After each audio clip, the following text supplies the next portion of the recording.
Hey guys, we finally got our hands on an RTX 5080, and instead of drowning you in endless charts, we're doing things a bit differently. With limited time and cutting edge tech under the hood, we're diving deep into the real world gaming scenario, pushing Marvel Rivals to its limits while keeping a close eye on the thermals and acoustics of this Gigabyte Master card. Let's get right into it. First up, let's talk about the card. And also, if you're looking for something specific, we have chapters in the video, so feel free to jump ahead. This Gigabyte Master card comes in a hefty box, packed with accessories, including 12-volt PCIe power adapter, a GPU mount, and a surprise bonus fan for the GPU. Spoiler alert, it's not entirely useless, but it's not exactly a game changer either. More on that in the thermal tests later on.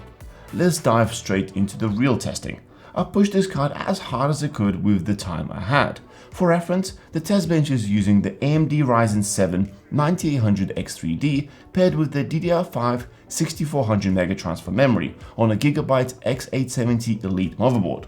For monitor, we're using the ROG Strix PG27 UCDM, which probably is one of the highest end 4K 240Hz displays on the market right now. And yes, a full review is coming to the channel really soon. High quality 4K gaming might actually finally be here. Anyway, in Marvel Rivals, I immediately turned up the settings to the max in 4K mode to really push the card. Out of the box without any Nvidia magic, the frame rates were decent but not mind-blowing, hovering in high 80s. That's not exactly game changing, and for a competitive title like this, it's honestly not particularly great. If upscaling isn't your thing, dialing down the settings is probably the way to go. But I wanted to squeeze out the best possible performance, so I tested different upscaling levels, and here's a quick look at the results. With DLSS set to performance mode and frame generation enabled, the average frame rate shot up to around 200 FPS with 1% lows hovering around 140. The difference was instantly noticeable. Everything felt significantly smoother, and honestly I think even the gameplay improved. Maybe it's a placebo, maybe it's just better responsiveness, but either way it made the experience way more enjoyable. Cranking up the new frame gen to X3 and X4 drastically increased frame rates, hitting 300 to 350 FPS on average, with 1% lows hovering between 210 and 240. There's a slight difference in how it feels, but it's nowhere near as dramatic as jumping from 80 to 200. For those who prefer less upscaling while still maintaining high frame rates, the quality preset with FG×4 still delivers around 300 FPS, very close to performance mode at X3. Compared to the 4080 Super, the raw rasterization and even DLSS gains weren't massive, but as you climb the frame generation ladder, the performance gap becomes much more noticeable. Now, the real question is the image quality versus the raw FPS.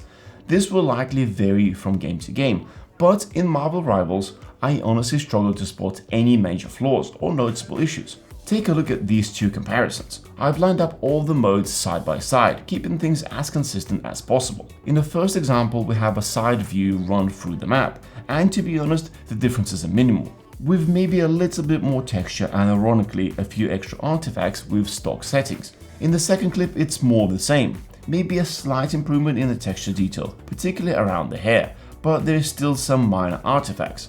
That said, to even notice these differences, I had to record, export side-by-side footage and analyze it frame by frame. When actually playing such a fast-paced game, I wouldn't be able to spot a difference. It's just smooth experience overall. If you did notice anything I missed, drop a comment below, I'd love to hear your thoughts. But there's one big catch with frame generation, and it is latency.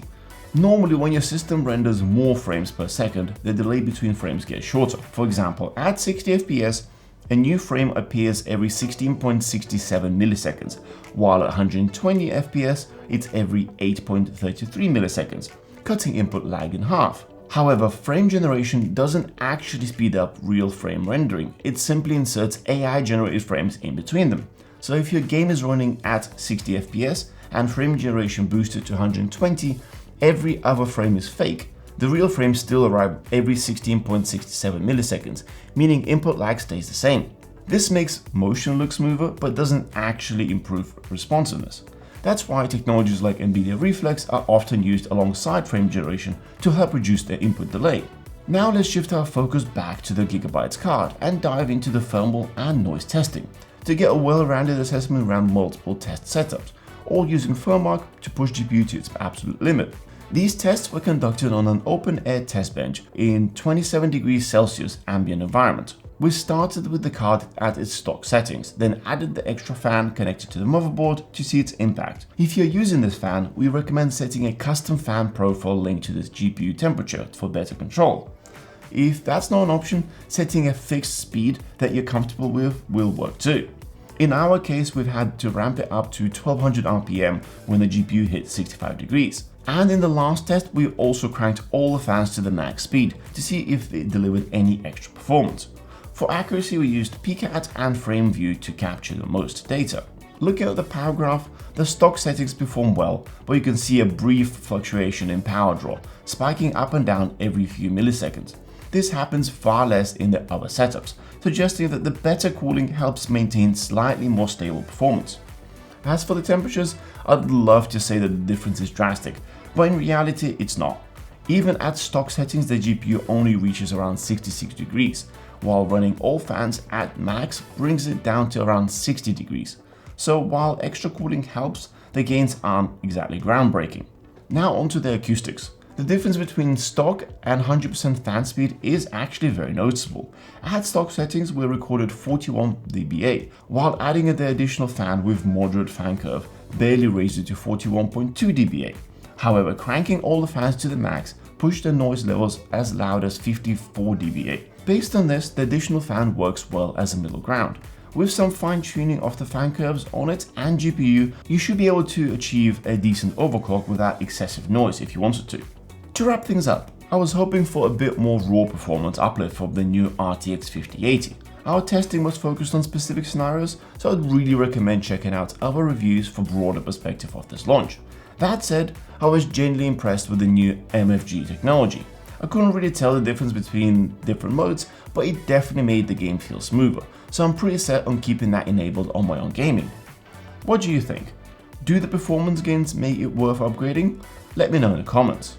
Thanks for watching. If you think this card might be what you need, check out the link below for more details. And as always, don't forget to like this video and subscribe for more. We'll see you in the next one.